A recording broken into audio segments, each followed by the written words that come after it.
Hi, I'm Dr. Walter Tsou.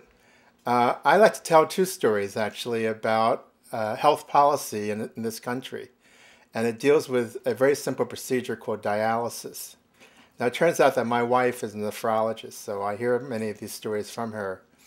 But the first one to think about is this.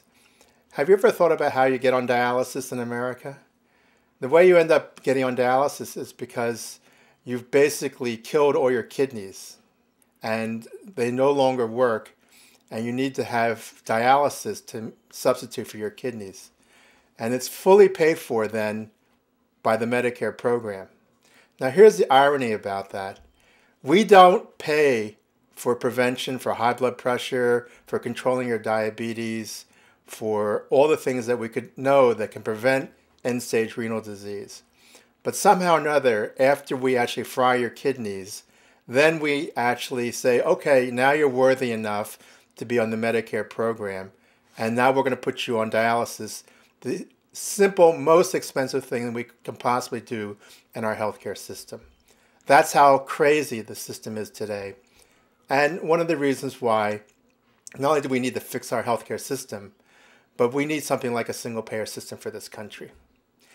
Interestingly enough, the Medicare program is a single-payer system for anybody who's elderly or on dialysis. It covers universal coverage, and that's what we need to do before they actually lose their kidneys. The second thing to think about this is that we have seen hospital closures, at least where I'm from, in the Philadelphia area.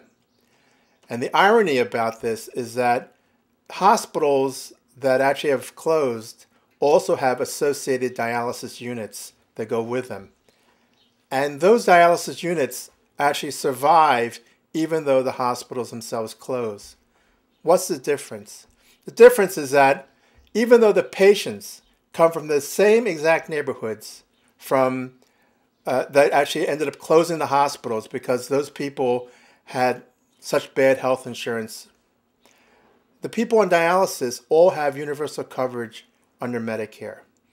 And that alone is simply enough to keep those those dialysis units open. And so the whole point here is that universal coverage can work. It can work from the very same neighborhoods that close those very hospitals. But you need to have universal coverage, and that's the advantage of single payer. If we had single payer health care, it would keep our hospitals open and would actually support one of the most important vital assets of every community in Pennsylvania.